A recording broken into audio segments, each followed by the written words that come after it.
ପିଲାମାନେ ତୁମେ କିପରି ଅଛ କେମିତି ଅଛ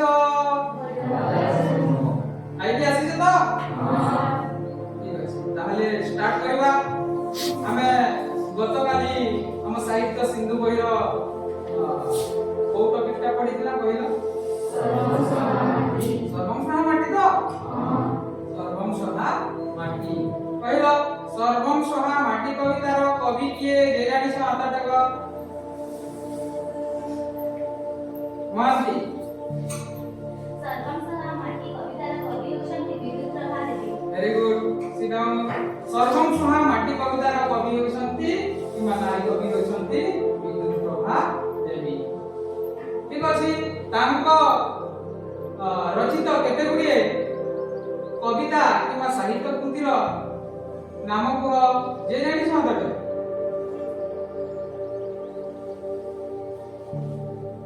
ଆରୋଜ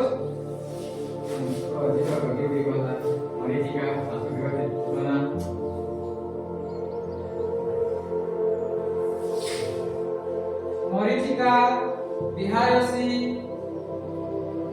आउ माटी पानी पवन संचयन वेरी गुड बस तो तांको रचित केते गुडिए कृतिर नाम होछि माटी पानी पवन संचयन बिहायसी अनेक गुडिए अछि तो तांको रचित कृति गुडी कहला बिहायसी माटी पानी पवन संचयन तो से संचयन कविता पाई से केंद्र साहित्य एकाडेमी पुरस्कार पाई तो तांकर एही कविता सर्वं सहा माटी को पुस्तक रो आनित ये जानि छ हातक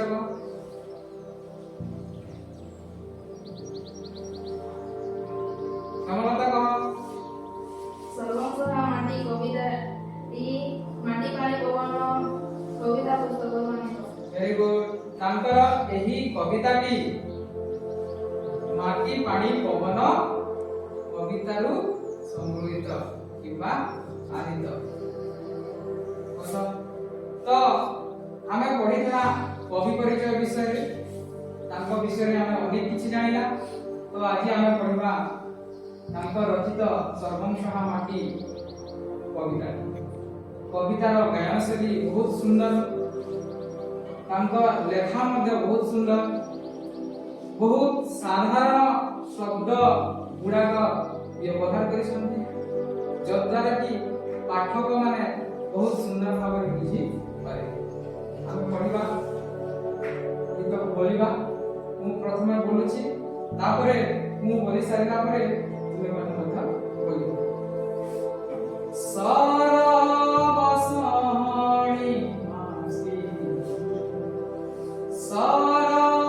सरबसाणी माटी सबुरी उपरे स्नेह तोर समान देखिछु আমি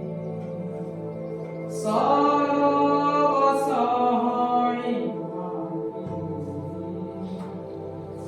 तोर मीठा पानी तो धीर पवन देह देइछि बड़ा सकति देइछि कृपति देइछि तो गछलतार तोर मीठा पानी तो धीर पवन देह देइछि बड़ा सकति देइछि कृपति देइछि तो गछलतार सरबसाणी सरबसाणी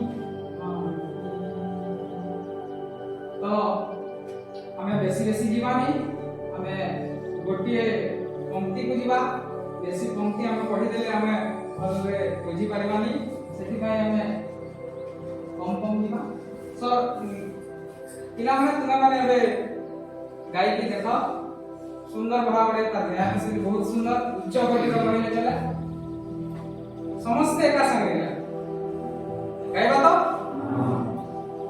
आरंभ सरबसाणी माटी सर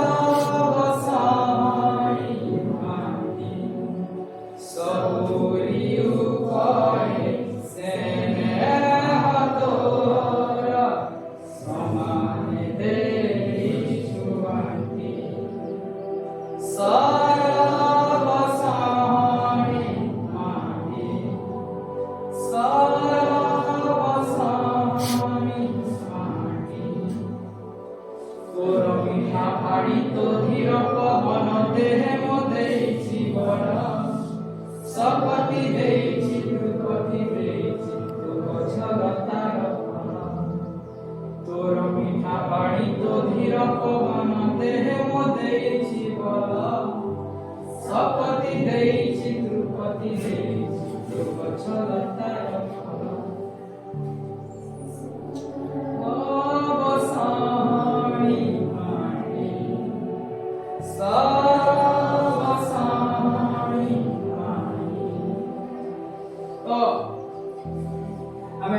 तार गद्यर पटु किंबा ता सारांश को हमें आगे बुझिबा सरग सहणी माटी सबुरी ऊपर सेनेह तोहर समान देइछु बांटी कोउटा कहा कहा जाउछि सरग सहणी माटी बोली कि कहलो तो कहा कहा जाउछि हमें आगर पडितला समस्या माटी रो अर्थ कोन बोली कि हम बुझितला सरग सहणी माटी बोली कहा कहा जाउछि से हम माटी से हमर मातृभूमि रो माटी को सर्वं सहा माटी बोली कि से सब किछि सही देइଥାଏ सेति पई तांकु सरग सहणी माटी बोली कि काहे कि कहा जे सरग सहणी माटी बोली कि जेहेतु से ता माटी ऊपर आमे समस्ते पदाघात करूछु ता ऊपर कर्षण करूछु अललंबल करूछु ताको आमे चिरुछु काटुछु जेते दुख जंत्रणा देले मध्य से सब किछि सही देइଥାଏ सेति पई से तांकु आमे सर्वं सहा माटी बोली कि कहिबा किंबा कवि मध्य कहिसंती सर्वं सहा माटी किंबा सरग सहणी माटी बोली कि कहि ताहाकु सर्वं सहा माटी बोली कि कहिसंती से माटी मा को सर्वं सहा माटी बोली कि सबुरी ऊपर सेनेह तोहर समान देइछु माटी समस्तन को ऊपर सबुरी ऊपर कोन हम एई धरा पृष्ठ रे सब किछि अछि कोन कोन अछि गछ लता पानी पवन मनुष्य कीट पतंग जेते सब प्राणी मान अछंती किमा जीव मान अछंती पशु मान अछंती पक्षी मान अछंती समस्तन को ऊपर समान भाव काहाकू छोट बड़ करि नांती काहाकू कम बेसी करि नांती समस्तन को ऊपर समान भाव रे माटी मा जेमिति निज पुत्र को दुई जन पुत्र थिले मध्य मां समान भाव रे निजर स्नेह को बांटी दे ठीक सही परिका हम माटी मा समस्तन को ऊपर समान भाव रे निजर स्नेह को समान समान भाव रे बांटी देइछि सबुरी ऊपर स्नेह दर समान देइछु बांटी समस्तंकर ऊपर पशु पक्षी कीट पतंग समस्तंकर ऊपर समान भाव रे निजर स्नेह को माटी मा बांटी ता ऊपर हमें विभिन्न प्रकार देखो चित्र माध्यम रे देखि पारुथबो जे ता ऊपर हमें केते पदार्थ करूछु किमा हमें चालुछु ताकू जंत्रणा होथबो कि नहीं होथबो हमको किए जने आघात कले किमा किए जने दली देले हमको जंत्रणा होय कि नहीं कइथे ठीक से परि माटी मा So, first let us talk about the writer. Who is the writer of this chapter? Jayanta Mahapatra. So, Jayanta Mahapatra is an Indian English poet and writer. से जने किए थिले इंग्लिश रो पोएट थिले कवि एवं से लेखक मध्य थिले राइटर में लेखक पोएट माने कवि. He was born on 22nd October 1928 at Cuttack in Odisha. से हमर ओडिसा रे जन्म ग्रहण करितले केबे 22 अक्टूबर 1928 रे. He is the first Indian poet to win a साहित्य academic award for English poetry. से जने माने भारत रो प्रथम पोएट जे कि साहित्य एकेडमिक अवार्ड इंग्लिश पोएट्री लेखि कि ही से अवार्ड पाइथिले. बुझि पालो किए Jayant Mahapatra. Who is Jayanta Mahapatra? Jayanta Mahapatra is an Indian English poet and writer. बुझिए ना?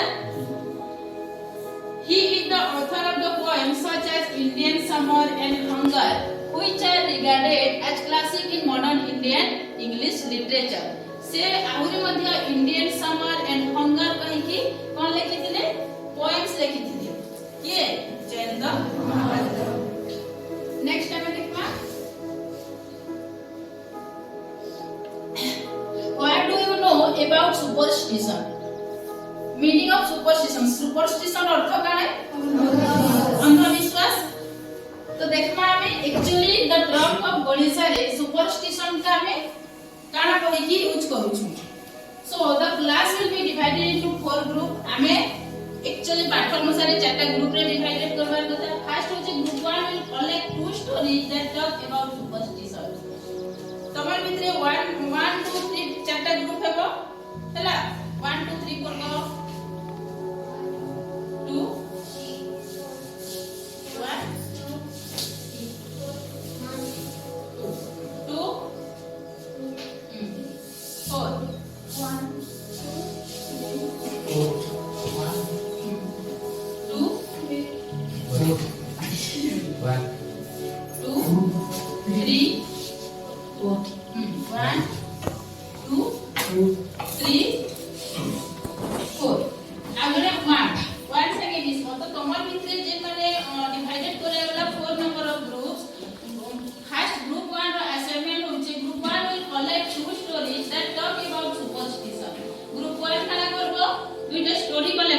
गल्प का विषय रे कि अंधविश्वास विषय रे। Group 1 will collect two stories that talk about superstition. काना असाइनमेंट रहला ग्रुप 1 के सुपरस्टिशन विषय रे दुईटा स्टोरी कलेक्ट करके आनबो। And group 2 will observe people around them and mark the incidents events that bring good or bad luck. For example crossing the road in front of you. Group 2 will काना करबो observe करबो लोक माने जते बेले जो माने बाटे रे जाउथबे people around them and mark the incident. मने करो जने जाउथला बिलेटे पले आसिला सेने काना कहसु मोर आज दिन खराब हे गला आमे आके नै जो। तो सेही सब जहां भी घटना अछि जति पाबो ग्रुप 2 विल ऑब्जर्व करबो कलेक्ट करिकि आनबो। ग्रुप 3 पहला assignment. Group 3 will talk to the parents, grandparents, elders to know about the certain superstition in our society. तारपर ग्रुप 3 रो असाइनमेंट होचे तमे माने तमर बापा बडबा माने तमर जे दादा दादी ग्रैंडफादर ग्रैंडमदर जेन माने अछन तांकर नो गल्प कलेक्ट करबो कि grandparents elder to know about the certain superstition in our society. सेमान को तमे अंधविश्वास काना से विषय रे किछि स्टोरी कलेक्ट करिके आनबो तांकर संगे कथा हे कि आसबो तारपरे क्लास रे प्रेजेंट करबो। कहार इटा assignment group 3। Group 4 will talk to some doctors, teachers, bankers, etc. to know about their attitude to superstition. तो ग्रुप 4 काना करबो से माने जने भद्र व्यक्ति आइदर से डॉक्टर हो जने टीचर्स हो किबा बैंकर्स हो इवन तो सेमान पर संगे तमे सुपरस्टिशन विषय रे आलोचना करबो डिस्कस करबो कि सुपरस्टिशन एक्चुअली का है। आ जहां भी डिस्कस करबो ताकि नोट बने कि आसी की क्लास रे प्रेजेंट करबो। बुझियला समस्त के असाइनमेंट दिया हिचे। So now group leaders will read all their finding and their discussion will follow. तो हमें ई सब कलेक्ट करी साला परे हमें देखमा एक्चुअली रे सुपरस्टिशन विषय रे कहा ऊपर काना अछि हमर ग्रैंडफादर ग्रैंडमदर मान को व्यूज रे कोन अछि एंड डॉक्टर टीचर जे माने कि जने एजुकेटेड पर्सन मान करे सुपरस्टिशन विषय रे एक्चुअली धारणा काना अछि। तो समस्त करे गला असाइनमेंट। सो इटा नेक्स्ट हमें कोइमा देखो तो हमर होचे फर्स्ट पैराग्राफ हमें देखमा। It was just one of those days when nothing seemed to go right for Govinda Maharana.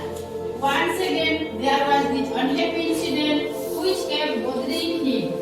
इन्हें बच्चे जने गोविंदा महाराणा जी की actor of this chapter से गाना के मुझे it was just one of those days when nothing seemed to go right for Govinda Maharana. Govinda Maharana जने एमिति व्यक्ति थिले से एमिति समय थिला तांकर कोनोसी दिन भलो भाबरे जाउ नथला किछि ना किछि घटना तांकर जीवन रे से घटुथिला। तेणु करी से दिन अनुसार एटा मध्य गोटे दिन थिला। It was just one of those days